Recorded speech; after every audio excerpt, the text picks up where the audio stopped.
मेरा नया phone check करो। अरे वाह, ये तो बड़ा महंगा लग रहा है। कब लिया तुमने? लो, यूनिफॉर्म खरीदने के पैसे नहीं और तुम फोन खरीदने की बात कर रही हो। तो फिर फायजा, इतना महंगा फोन तुम्हारे पास कहाँ से आया?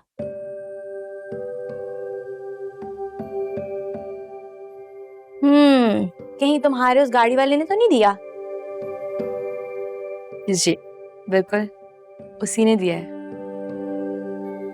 अरे वाह फायजा, तुम तो बड़ी छुपी रुस्तम निकली। गाड़ी पर हिट करने का बदला तुमने सीधा दिल पर हिट करके ले लिया।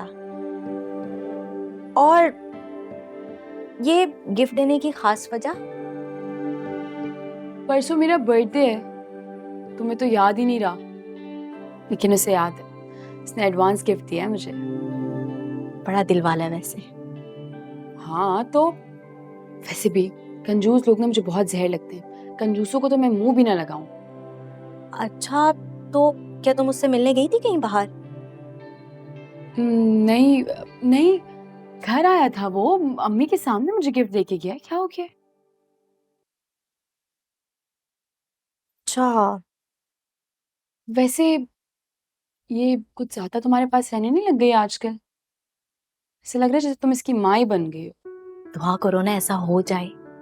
ये क्या सीन है अब? फायजा, जी भाई वो खिजर जा रहा है खेलने के लिए, तुम भी उसके साथ ही चली जाओ, फिर उसे आने में देर हो जाएगी। जी। अम्मा, ये भी बैठेगी और। आ जाओ आ जाओ। अरे नहीं नहीं, वो मुझे जाना है ना, कॉलेज का कुछ काम वाम भी करना है, मैं फिर आ जाऊंगा। कौन सा कॉलेज? नोमान? बाय।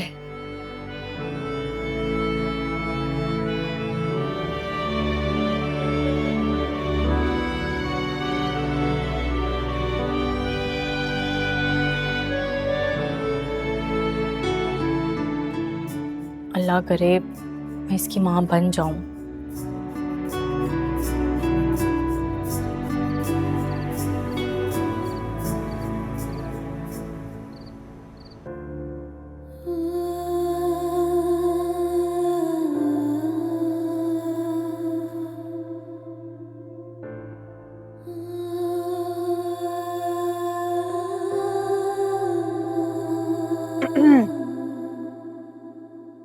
अरे तुम कब आए?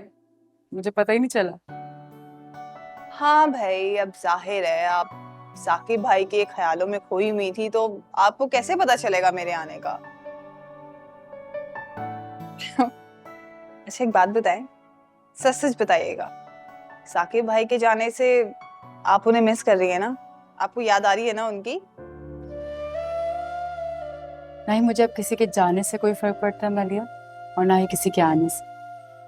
क्यों भाई? क्योंकि मुझे इस दुनिया से अब कोई फर्क नहीं पड़ता। मुझे समझ आ गई है कि इस दुनिया में ना ही वफा और ना ही कोई खुलूस नाम की चीज है। हापी क्या हो गया आपको? किसी एक की बेवफाई की वजह से आप पूरी दुनिया से बदगुमान क्यों हो गई हैं? क्योंकि मुझे इस दुनिया की समझ आ गई है मलिया कि सब एक जैसे हैं। नहीं आपी, मैं तो ऐसा नहीं मानती, और साकिब भाई के लिए तो बिल्कुल भी नहीं। अच्छा क्यों? उसमें ऐसा क्या दिखाई दे गया तुम्हें? लो भाई, ये क्या खासियत कम है उनमें कि इतना सब कुछ हो जाने के बावजूद भी वो आपसे आज भी उतना ही प्यार करते हैं? खैर मेरी छोड़ो, अपनी बताओ। तुम्हें अपनी मसरूफ थका देने वाली जिंदगी में कोई ऐसा दिखा जिसको देख के तुम कहो कि यही है वो शख्स जिसको मैं ख्वाबों में देखा करती थी? ओफो आपी, आप भी ना। मेरे पास खुद को संवारने का वक्त नहीं है, तो मोहब्बत के लिए कहाँ से वक्त होगा? वैसे हम कितने बुरे हैं ना मलिया कि हमने तुमसे वो ख्वाब भी छीन लिए जो हर लड़की को देखने का हक होता है। नहीं आपी, ऐसी कोई बात नहीं है। मुझे ना मोहब्बत एक फारिग इंसान का काम लगता है। जब तक दो प्यार करने वाले लोग हाथों में हाथ डाल के बागों में चहलकदमी ना कर लेना, उनकी मोहब्बत मुकम्मल नहीं होती है। क्या हो गया मलिया? क्या अजीब तरीका है तुम्हारा रोमांस का। इसीलिए तो आप ही मैं कह रही हूँ ना कि मुझे इस बारे में ना सोचना ही नहीं है। कहीं ऐसा ना हो कि जल्दबाजी में कोई बेतुका रोमांस कर बैठे। लेकिन आप देखिएगा, जब आपकी और फायजा की शादी हो जाएगी ना, मैं अपने लिए एक अच्छा सा खूबसूरत सा लड़का ढूंढूंगी और फिर देखना आप दोनों जल जल के ना मर जाएंगी।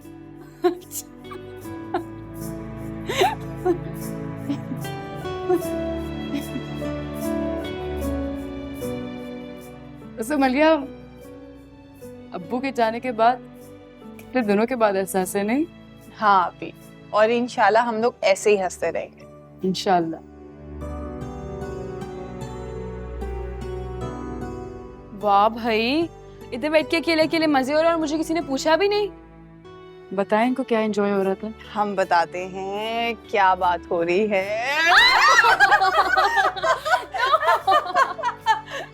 Oh God.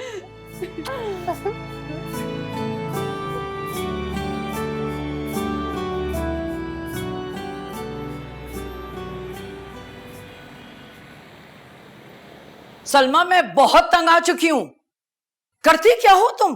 कभी खाना जला दिया, कभी कपड़े धोते हुए दूसरे कपड़े का रंग चढ़ा देती हो उसपे, और तो और आज तुमने उठा के ये प्लेट तोड़ दी। इतना मेरा कीमती सेट इंग्लैंड से लेकर आई थी, तुम्हें तो अंदाजा भी नहीं है इसकी कीमत का। पूरा सेट तुमने मेरा बर्बाद कर दिया। बाजी, मैं कसम खाकर कहती हूँ, मैंने जानबूझ के कुछ भी नहीं किया, वो तो बस गलती से टूट गई। अरे हर नुकसान के बाद तुम यही कह के अपनी जान छुड़ा लेती हो। सलमा, तुम जाओ। जी। तुम क्या अदालत लगा के बैठी हुई हो? सुल्तान, मैं बहुत आजिज आ गई हूँ इन मुलाजमों से। रोजाना कोई ना कोई नुकसान कर देते हैं। बस मैंने फैसला कर लिया, इनको निकाल के और दूसरा नया स्टाफ रखूंगी। नौकरों को तो निकाल दोगी, अपने बेटे का क्या करोगी जो हर रोज मेरा बिजनेस का नुकसान करता है? क्या मतलब? आप नोमान की बात कर रहे हैं क्या? तो और किसका जिक्र करूंगा? तंग आ चुका हूं मैं उससे। अब क्या कर दिया उसने जो आप इतना गुस्सा कर रहे हैं? पूछ रही हो कि क्या किया उसने? अरे उसकी लापरवाही ने बहुत बड़ा नुकसान करा दिया मेरा। क्या मतलब? कैसे? मैंने उसे कल कहा था कि मैं उसे एक डेलीगेशन से मिलवाना चाहता हूँ, उनके साथ हम बिजनेस करेंगे, तो तुम आज मीटिंग अटेंड कर लेना। लेकिन उस मौसूफ ने लापरवाही की वजह से मीटिंग अटेंड नहीं की और वो लोग इंतजार करके वापस चले गए। ये सब तुम्हारे बेजा लाड प्यार की वजह से हो रहा है। अकलौता होने की वजह से बिगाड़ दिया है तुमने उसे। मैं तो तंग आ गया उससे।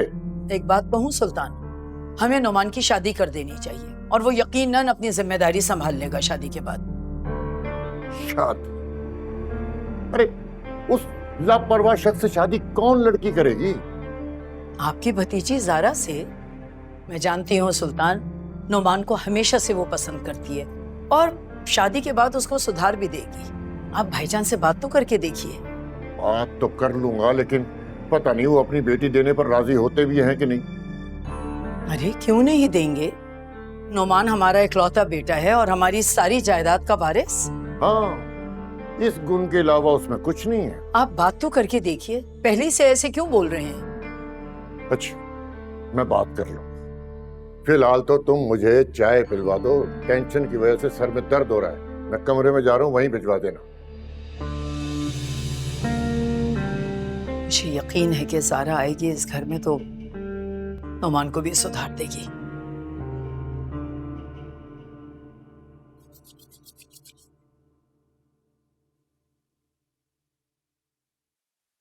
मलिया बेटा, तुमने तो बिल्कुल अपना ख्याल रखना छोड़ दिया है। देखो जरा, बाल कितने खुश्क हो रहे हैं। क्या करूं अम्मी, टाइम ही नहीं मिलता। थक जाती है ना मेरी बच्ची? घर का सारा बोझ तुम पे जो पड़ गया है। ऐसी कोई बात नहीं है अम्मी, आप लोग मेरे लिए बोझ नहीं है बल्कि मेरी जिम्मेदारी है, और आप लोगों की जिम्मेदारी उठाते हुए मैं बिल्कुल नहीं थकती बल्कि खुश होती हूँ। हाँ, जिस दिन मैं थक गई ना, आप मुझे ढेर सारा प्यार कर देना। अगर तुम्हारे अब्बू जिंदा होते ना तो महनाज की तो शादी हो चुकी होती अब तक, और तुम्हारा भी कहीं ना कहीं रिश्ता हो चुका होता। अम्मी इतनी फिक्र ना किया करें, आप देखिएगा महनाज आपी की ना बहुत जल्दी शादी हो जाएगी। साकिब भाई गए हैं ना खाला जान से बात करने। हाँ, लेकिन पता नहीं आपा इस रिश्ते पे राजी होंगी भी कि नहीं, क्योंकि उन्होंने इस हवाले से मुझे अभी तक कोई फोन नहीं किया है। अम्मी हो सकता है वो लोग मसरूफ हों, और आप ही ने तो बताया था कि उनकी बहन का कोई मसला चल रहा है। हो सकता है बेचारे उसी मसले में पड़े हों। तो ऐसा करें, आप खुद क्यों नहीं फोन कर लेती उन्हें? नहीं बेटा, मैं अच्छी लगूंगी खुद बात करते हुए। तुम बात कर लो ना उनसे। मैं बात करूं? अच्छा ठीक है, मैं कर लूंगी बात।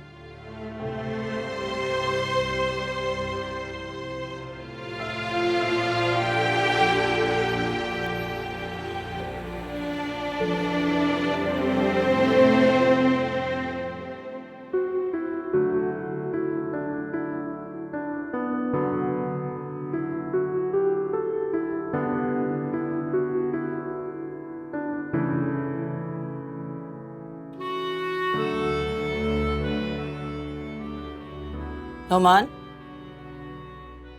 नौमान, जी निकालो ये कान से अपने। तुम्हें कब से मैं बुला रही हूं, कान बंद करके बैठे हुए हो तुम। क्या मम्मा, क्यों डिस्टर्ब कर रही हैं? आपको पता है ना कि जब मैं म्यूजिक सुन रहा होता हूँ कोई मुझे डिस्टर्ब करे मुझे बिल्कुल ही पसंद नहीं है। अच्छा, मैं तंग कर रही हूं, और तुमने जो सारे घर को परेशान करके रखा हुआ है वो तुम्हारे घर और बिजनेस की तरफ से जो लापरवाही है ना, उसकी वजह से 100 बातें मुझे सुननी पड़ती हैं तुम्हारे पापा की। पापा को तो हर बात में मेरे गुस्सा आता है। अब उनकी खुशी के लिए मैं अपनी शख्सियत तो नहीं बदल सकता ना। तुमको बदलना होगा, समझे तुम? ये जो सारा वक्त तुम अपने दोस्तों के साथ आवारागर्दी करते हो ना, ये सब कुछ छोड़कर अपने पापा का बिजनेस संभालो, ताकि उन्हें भी तो कुछ आराम पहुंचे। लेकिन नहीं, ये सारा काम कौन कर रहा है? तुम्हारा बहनोई जैन। उसने कैसे तुम्हारे पापा को आराम पहुंचाया? कैसे उनका बाजू बन के बैठ गया है वो? उसकी मजबूरी है। वो अपनी चापलूसियों से पापा का दिल जीतना चाहता है और अपनी आगे की प्लानिंग कर रहा है। और वो ये बात भूल रहा है कि मैं उसे कभी कामयाब नहीं होने दूंगा। हाँ, तो इसका मौका भी तो तुम ही दे रहे हो। देखो नौमान, जितना तुम मुझे अजीज हो ना, उतने ही मुझे किंजा भी है। मगर जो तुम्हारा मकाम है, मैं वो जगह कभी भी उसके शौहर को नहीं लेने दे सकती। हाँ, लेकिन पापा तो ऐसे ही चाहते हैं, हमेशा जैन को मुझ पे फौकियत देते हैं। ये सब कुछ भी तो तुम्हारी लापरवाही की वजह से हो रहा है ना। मगर कान खोलकर सुन लो, अब मैं बर्दाश्त नहीं करूंगी। तुम्हें पापा के साथ दफ्तर जाना होगा, और वो भी वक्त पर। संभालो कुछ बिजनेस उनका। आई एम सो सॉरी मामा, मैं आपका ये ऑर्डर नहीं ले सकता। मुझे अभी अपनी लाइफ को एंजॉय करना है, प्लीज। लाइफ एंजॉय करनी है? बिल्कुल ठीक सोचा है मैंने तुम्हारे लिए। पैरों में तुम्हारे बेड़ियां डालना ही पड़ेंगी।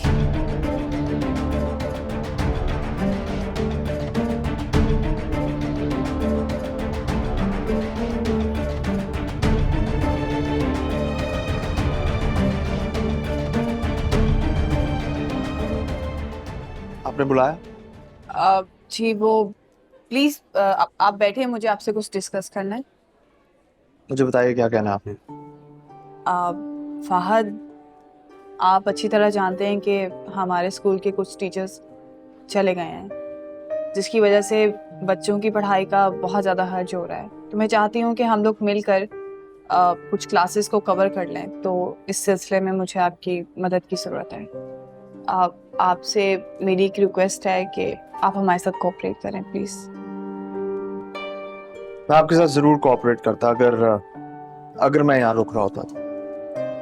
क्या मतलब? मैं समझी नहीं। ये मेरा रेजिग्नेशन लेटर, मैं छोड़ के जा रहा हूँ।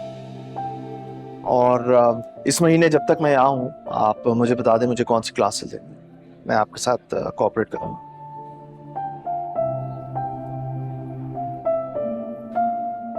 लेकिन फाहद, आप ये कैसे कर सकते हैं? आप हमें इस तरह छोड़ के नहीं जा सकते, हमें आपकी जरूरत है। काश के ऐसा होता। क्या मैं आपके अचानक इस तरह जाने की वजह पूछ सकती हूँ? बताने का कोई फायदा नहीं, क्योंकि मैं जानता हूँ कि आपको मेरी बातों पर यकीन नहीं है। फाहद, क्या आप अपने पर्सनल इश्यूज की वजह से बच्चों की पढ़ाई का हर्ज होने देंगे? मुझे तो लगता था कि आप इस स्कूल में बहुत दिल से और खुलूस से पढ़ाते हैं। जी, मैं तो सभी के साथ यहाँ मुखलिस था, लेकिन अब ये समझ आई है कि मेरे खुलूस की यहाँ कोई कदर नहीं थी, और जहाँ मुझे शक की निगाह से देखा जाएगा वहाँ मैं काम नहीं करूँगा। छोड़ के जाने वाले कोई आस छोड़ जाते, मेरा टूटा हुआ दिल मेरे पास छोड़ जाते। किस्मतों में लिखे वो सारे लफ्ज ना मिटाते, मेरे जीने के लिए भी कुछ लफ्ज छोड़ जाते। ऐ जिंदगी जरा भी तुझे तरस न आए, मुझे जिंदगी कहे ये मुझे जीना नहीं आए। पूछो कैसा लगता है जब कोई छोड़ जाए, हो जो दिल का सहारा वही दिल तोड़ जाए मेरे। खाला ये बहुत अच्छी औरत है, आपने बिल्कुल घबराना नहीं है, आराम से बात करनी है इनसे। अगर इनको आपकी समझ आ गई ना तो देखना आपको कितनी सिलाई मिलेगी। अस्सलाम वालेकुम। वालेकुम अस्सलाम।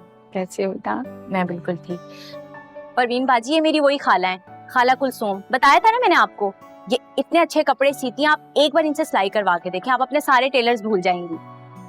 अब आप बताएं, आप हर तरह के डिजाइन सी लेती हैं? क्योंकि मुझे अपनी बेटियों के लिए कपड़े सिलवाने हैं। आप एक दफा मुझसे कपड़े सिलवा के देखिए, आपको मेरा काम बहुत पसंद आएगा। अच्छा, मैं आपको कपड़े लाकर देखती हूँ। वो क्या नाम बताया आपने? कुलसूम। कुलसूम, कहाँ रहती हैं आप? आयशा की पिछली वाली गली में ही रहती हूँ। जी जी, वही कदीर नजीर का घर नहीं, उनके यहाँ किराए पे रहती हैं। क्या ये वो बशीर भाई के किराएदार है? जी जी, वही बशीर। जब तो मैं नाम सुनकर चौंक सी गई थी। आयशा, तुम्हारा दिमाग तो दुरुस्त है? ये किस किस्म की औरत को मेरे घर ले आई हो? तुम्हें पता है मेरे शौहर को अगर पता चल गया तो मेरी तो जैसे शामत ही आ जाएगी। क्या मतलब है आपका? कैसी औरत हूँ मैं? कैसी औरत क्या? मुझसे क्या पूछ रही? सारे मोहल्ले से जाकर पूछ लो। मेरे मुंह से सुनना चाहती हो तो सुनो। तुम ऐसी औरत हो जिसके किस्से उसकी बेटियों समेत सारे जहां में मशहूर है। ये क्या कह रही हैं आप? बस मैं अपनी बेटियों के लिए एक लफ्ज गलत नहीं सुनूंगी। चलो उठो। कैसी औरत क्या? जिस थाली में खाती हैं उसी में छेद करती हैं। एहसान फरामोश कहीं की। जिन शरीफ लोगों ने तुम्हें बिना किराए पे रहने के लिए घर दिया, तुमने उन्हीं पे डोरे डालने शुरू कर दिए। अफसोस है मुझे तुम पर। बस करे परवीन बाजी, बहुत लिहाज कर लिया मैंने आपका। अब मैं अपनी खाला के खिलाफ एक लफ्ज भी नहीं सुनूंगी। गलती हुई मुझसे, तो अपनी खाला को आपके पास ले आई। हाँ हाँ, लेकर जाओ इन्हें यहाँ से। किसी ने मेरे घर में देख लिया तो कहीं मैं ही बदनाम ना हो जाऊं। जाओ यहाँ से लेकर इन्हें। हाँ हाँ, जा रही हूँ। चलें खाला, चलें, आ जाएं।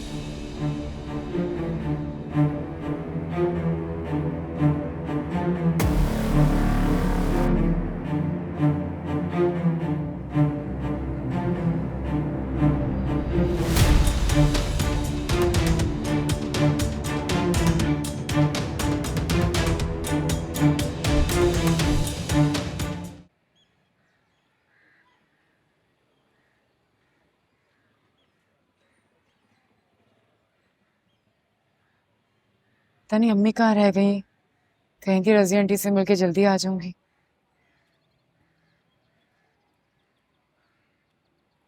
क्या हुआ? आप मुझे कुछ कह रही हैं? नहीं। अच्छा तुम ये बताओ, तुम्हें क्या हुआ है? मैं तुम्हें देख रही हूँ कि तुम अपसेट लग रही हो। कोई बात है तो शेयर करो मुझसे। फहद ने भी रिजाइन दे दी। क्या? फहद ने रिजाइन दे दिया? लेकिन क्यों? वो तो शौक से पढ़ा रहा था ना, और तुमने बताया था कि वो सैलरी भी नहीं लेता, तो फिर क्यों छोड़ी उसने? सैलरी नहीं लेता तभी तो छोड़ रहा है। मुझे लगता है कि उसको जरूर कहीं अच्छी जॉब मिल गई है, वहां से अच्छे पैसे मिल रहे होंगे उसे। और पैसे आते हुए किसे बुरे लगते हैं? नहीं मलिया, फहद को ना ही किसी जॉब की जरूरत है और ना ही किसी चीज की लालच। अच्छा, उसके घर में तेल का कुआं निकल आया है क्या? तेल का कुआं नहीं, लेकिन उससे कम भी नहीं। मैंने सुना है कि वो एक मशहूर किसी बिजनेसमैन सेठ याजदानी का बेटा है। और ये भी सुनने में आया कि उसकी माँ ने उसके नाम पे काफ़ी सारे अपार्टमेंट्स, दुकानें, जहाँ से उसको किराया आते रहते हैं, तो उसको किसी जॉब की ज़रूरत नहीं है। वो तो बस ये खिदमत की खातिर ये स्कूल में पढ़ा रहा था। अच्छा, तो ये सारी शौकियां फहद ने आपके सामने मारी होंगी, है ना, ताकि आप लोग उससे इम्प्रेस हो जाएं। अभी आप खुद सोचें, अगर वो इतना अमीर है तो इस गंदी सी जगह पे क्यों रहता है वो? क्योंकि मलिया वो अपने बाप को तकलीफ पहुंचाना चाहता है, नाराज होकर आया है यहाँ पे। क्या मतलब? उसके बाप ने शौक से दूसरी शादी तो कर ली थी, लेकिन उनसे होने वाली बेटी को अपनाया नहीं। सिर्फ इसी वजह से फहद ने अपने बाप से झगड़ा किया, और जब उस औरत का इंतकाल हुआ तो उस बेहिस इंसान ने अपनी बेटी को यतीम खाने डालने का फैसला किया, और वहां से सिर्फ बचाने के लिए फहद उस बच्ची को लेके वहां शिफ्ट हुआ है। तो उसने अपनी सौतेली बहन के लिए अपने बाप को छोड़ दिया है? जी हाँ, मलिया फहद ऐसे ही है, नरम दिल। तभी तो उसने हमें जाने बगैर हमारी अम्मी के लिए इतनी बड़ी रकम दे दी, और उसके बाद आज तक उस बारे में बात तक नहीं की। तुम खुद ही बताओ, इस गरीब खाने में रहने वाला शख्स इतनी बड़ी रकम कैसे दे सकता था हमें? हाँ, बड़ा ही नरम दिल है, तभी तो इतने मुश्किल वक्त में स्कूल छोड़ के जा रहा है। मलिया, क्या पता उसको स्कूल में उसका किसी ने दिल दुखाया हो, किसी ने उसको तकलीफ पहुंचाई हो, डिसअपॉइंट किया हो। ये रहम दिल लोग, इनके दिल कांच की तरह होते हैं मलिया। और आप भी, अगर कोई उनका कांच सा दिल तोड़ दे तो सीधा सीधा वो बहुत बदनसीब हुआ, क्योंकि फहद जैसे लोग इस दुनिया में बहुत कम होते हैं मलिया। समझ रही हो मेरी बात को?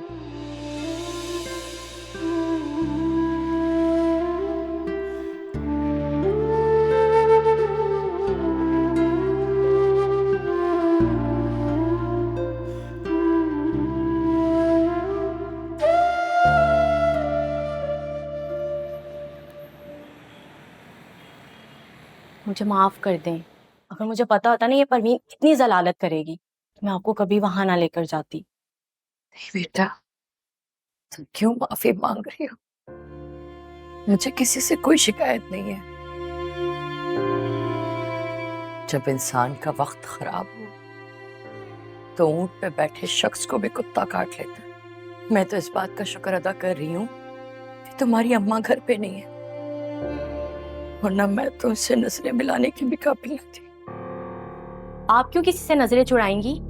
और इन सब में आपका क्या कसूर है? आपने तो उसे छोड़ दिया, मगर मैं उसे नहीं छोड़ूंगी। उसका वो हाल करूंगी कि सारी जिंदगी याद रखेगी। नहीं नहीं बेटा, तुम्हारे लड़ने या कुछ करने से हमारी गई भी इज्जत तो वापस नहीं आ जाएगी ना। मैं तो ये सोच सोच के परेशान हो रही हूँ, न जाने शगुफ्ता ने कहां कहां जाकर हमें बदनाम किया होगा। अब हम यहाँ बेगुनाह होकर भी गुनहगारों की तरह कैसे रह सकते हैं? नहीं खाला, आप ऐसा नहीं सोचें। मैं आपके साथ हूँ, कोई आपको कुछ कहकर तो दिखाए, मुंह ना तोड़ दूंगी उसका। और प्लीज खाला, आप काम की फिक्र ना करें, मैं आपको उन लोगों से भी अच्छे लोगों से काम दिला दूंगी। शुक्रिया बेटा, बस अब मैं चलती हूँ। चलें, मैं भी आपके साथ चलती हूँ, आपको छोड़ आती हूँ घर तक। नहीं बेटा, तुम कहाँ कहाँ हमारा सहारा बनोगी। अब तो लगता है जैसे हमें अकेले ही सबसे लड़ना पड़ेगा। बस एक बात कहनी थी तुमसे, आज जो कुछ भी हुआ है उसके बारे में किसी को पता ना चले बेटा। खाला, आप समझें, ये बात मेरे सीने में दफन होगी। जी थी, मुझे तुमसे यही उम्मीद थी। चलती हूँ, खुदा हाफिज।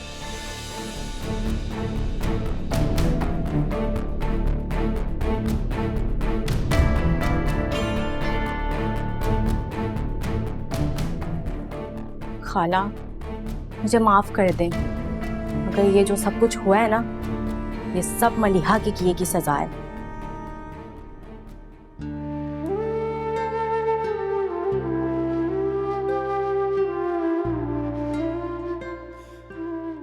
मलिया, क्या पता उसको स्कूल में उसका किसी ने दिल दुखाया हो, किसी ने उसको तकलीफ पहुंचाई हो, डिसअपॉइंट किया हो, ये रहम दिल लोग, इनके दिल कांच की तरह होते हैं मलिया।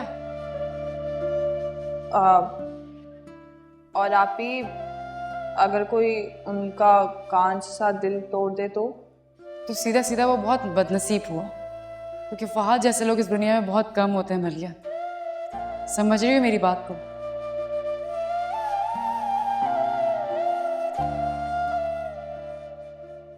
बताने का कोई फायदा नहीं, क्योंकि मैं जानता हूं कि आपको मेरी बातों पर यकीन नहीं है।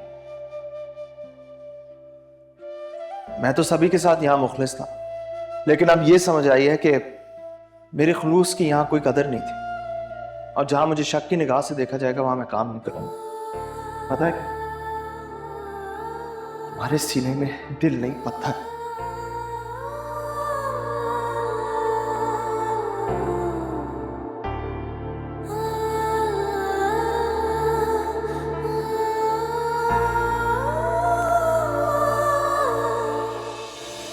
कि क्या हो रहा है मुझे?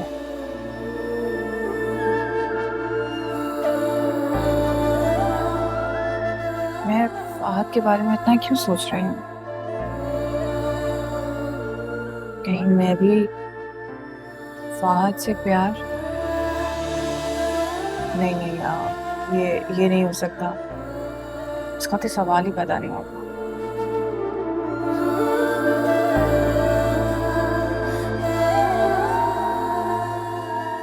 फिर आयशा ने मुझे पूरी स्टोरी बताई तो मुझे जाके पता चला। यहाँ पे भी दबाना। अच्छा सुने, याद है ना कल क्या है? क्या है? कोई मेहमान आ रहा है? क्या हुआ? ओए रुकी क्यों? दबाओ ना, मजा आ रहा था। मैं नहीं दबा रही, आपको मजा आ रहा है और मुझे गुस्सा आ रहा है यहाँ पे। अब सबसे अच्छे तो अब्बू थे ना, मेरी हर छोटी छोटी चीज याद रहती थी, मेरी हर खुशी का ख्याल रखते थे और मुझसे प्यार भी बहुत करते थे।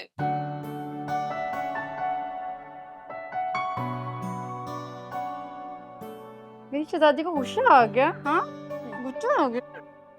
सब अब्बू नहीं, हम भी तुमसे बहुत प्यार करते हैं। पता है मुझे तुम्हारी कल बर्थडे, और मैं तुम्हारा फेवरेट पुलाव बनाऊंगी कल। आप खुद ही खा लेना, आप ही पुलाव। बर्थडे पे कौन पुलाव खाता है? मैं नहीं खा रही पुलाव श्लाव। और मुझे अपनी बर्थडे बिल्कुल वैसे ही सेलिब्रेट करनी है जैसे अब्बू करते थे। जो ख्वाहिशात पूरी ना हो सके के बारे में सोचना नहीं चाहिए ना फायजा। अब्बू तो हम सबकी बर्थडे बहुत खूबसूरत, यादगार बनाते थे, लेकिन अब वो मुमकिन नहीं है। क्या मुसीबत है यार, इस घर में ना मेरा अब सांस घुटने लग गया। हर छोटी छोटी खुशी मारनी पड़ती है, ऐसी जिंदगी से बेहतर है कि मैं मर जाऊं। क्या हो गया? कुछ भी बकती रहती हो। अम्मी अगर सुन लेंगी तो उनको दुख होगा ना। अभी हर चीज पे आप लोगों को मसला, ये नहीं बोलो, वो नहीं करो, ये नहीं करो। कोई सुन लेगा, मेरी जिंदगी अजाब बन के रह गई है। क्या हो गया ऐसे यार? मतलब कि चिड़चिड़ी क्यों होती जा रही है? फायजा, फायजा मेरी बात सुनो।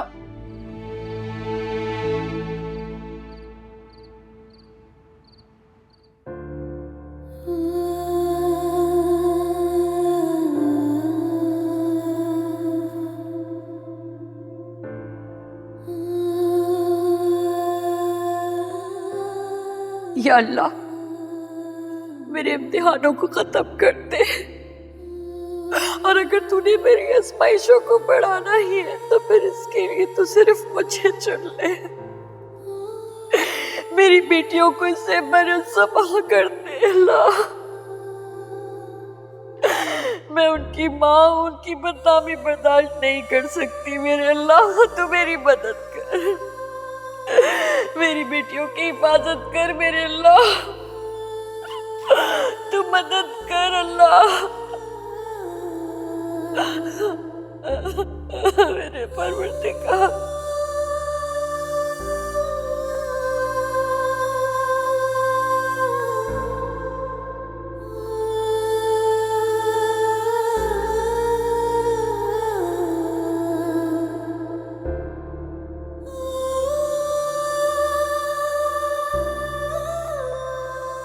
मलिया, तो समझ नहीं आ रही कि तुमने एडवांस में सैलरी ले लिए तो पूरा महीना हम कैसे पूरा करेंगे? पूरा कर लेंगे आप ही, आप क्यों परेशान हो रहे हैं?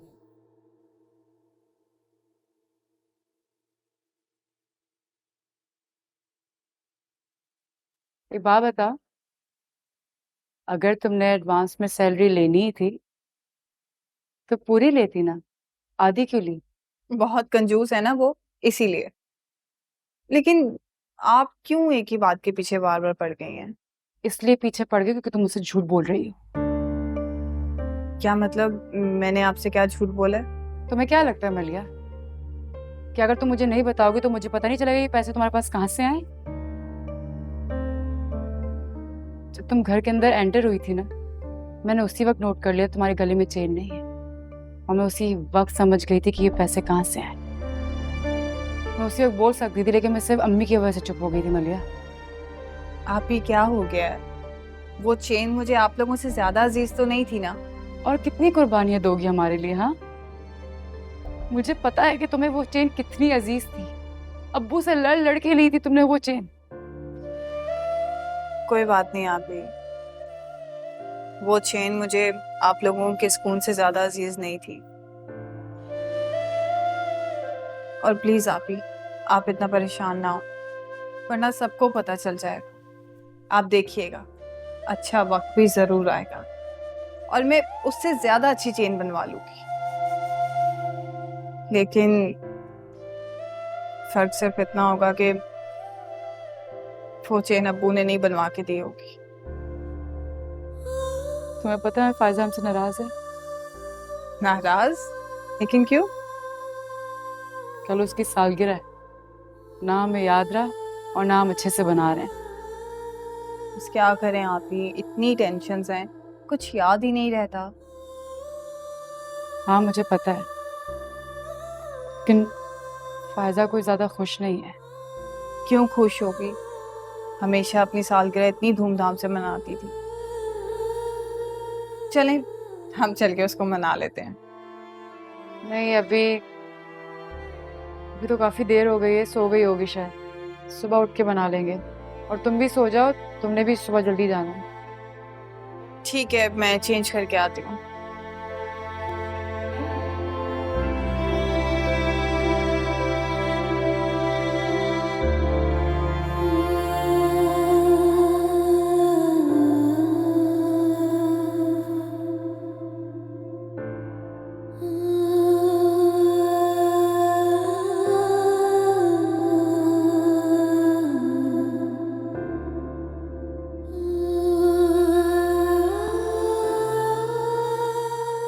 मुश्ताक सब्र कर जाए, आपके चक्कर लगाने से ना मुझे चक्कर आ रहे हैं।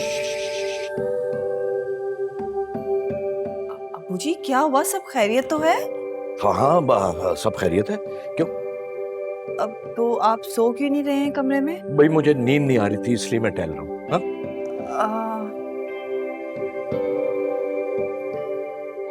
आप भी इस वक्त चाय ला रही हैं अब्बू के लिए? ये सब क्या चल रहा है, मुझे कुछ समझ नहीं आ रहा। तुम सब भूल सकती हो, लेकिन मैं नहीं भूल सकता। आज मेरी लाडली बेटी फायजा की बर्थडे है, अभी चंद मिनट के बाद।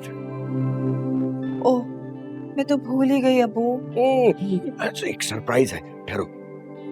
ओह, एक मिनट, अभी है, 2 मिनट है। फायजा, बेटी फायजा। जी अब्बू। हाँ बेटी, तुम्हें पता नहीं क्या हुआ है? क्या हो, सब ठीक है ना? हाँ हाँ बेटा, सब ठीक है अल्हम्दुलिल्लाह। लेकिन मैं प्रॉब्लम बताता हूँ, पहले तुम मेरे साथ नीचे चलो, लेकिन शर्त यह है कि मैं तुम्हारी आंखों पर हाथ रखूंगा। क्यों अब्बू, आंखों पे हाथ क्यों? अरे प्रॉब्लम सॉल्व करनी है ना बेटा। हुआ क्या है, मुझे बताएं तो अरे सही। नीचे चल के पता चलेगा। अरे हाँ ना मेरी बेटा। आंखें क्यों बंद कर रहे हैं आप? अरे चलो अब्बू मैं गिर जाऊंगी, मुझे अरे नहीं बताएं गिरोगी, तो। आराम आराम से उतरो, शाबाश। दिल बारिश का कतरा कतरा आंसू बनके बहता जाए, है जात मेरी टुकड़ा टुकड़ा, जरा जरा उड़ता जाए, चाहे जितना मैं थामूं ये तो हाथ छुड़ाए, मुझे जिंदगी कहे ये मुझे जीना नहीं आए। पूछो कैसा लगता है जब कोई छोड़ जाए, हो जो दिल का सहारा वो ही दिल तोड़ जाए। मेरे रब्बा दिल नाल मेरे चंगी ना होई, मेरे रब्बा दिल नाल मेरे चंगी ना होई। ऐसी केड़ी दुआ मैं जेड़ी मंगी ना होई, मेरे रब्बा दिल नाल मेरे चंगी ना होई, मेरे रब्बा दिल नाल मेरे चंगी ना होई। कोई सुने मेरी कैसे मैं सुनाऊं, तेरी आंखों में नजर ना आऊं, जीना अच्छा नहीं लगता मुझे क्या मैं मर जाऊं। कोई सुने मेरी कैसे मैं सुनाऊं, तेरी आंखों में नजर ना आऊं, जीना अच्छा नहीं लगता मुझे क्या मैं मर जाऊं।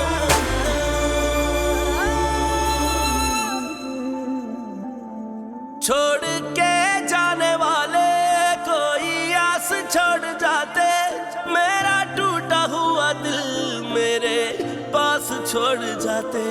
किस्मतों में लिखे वो सारे लफ्ज ना मिटाते, मेरे जीने के लिए भी कुछ लफ्ज छोड़ जाते।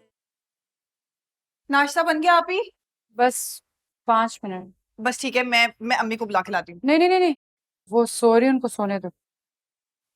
अम्मी इस वक्त सो रही हैं? क्या हुआ, तबीयत तो ठीक है ना उनकी? अब इतनी देर तक तो वो कभी नहीं सोती। हाँ हाँ, उनकी तबीयत ठीक है, बस वो ऐसे ही सो रही होंगी। और तुम ज्यादा परेशान ना हो, नाश्ता करो जाके और स्कूल जाओ। आप ही में एक बात नोट कर रही हैं, अम्मी जब से रजिया आंटी की तरफ से आई हैं वो बहुत चुप चुप सी हैं, क्या कोई बात हुई है? नहीं, उन्होंने मुझे तो ऐसा कुछ नहीं कहा। शायद अभी तक काम नहीं मिला इसलिए परेशान होंगी वो। पता नहीं क्या हो गया अम्मी को, अम्मी भी ना एक बात की जिद लगा लेती हैं। मैं नहीं चाहती कि वो काम करें। मलिया, उनकी सोच बिल्कुल ठीक है। इस घर को पैसों की जरूरत है और अम्मी को काम करने की।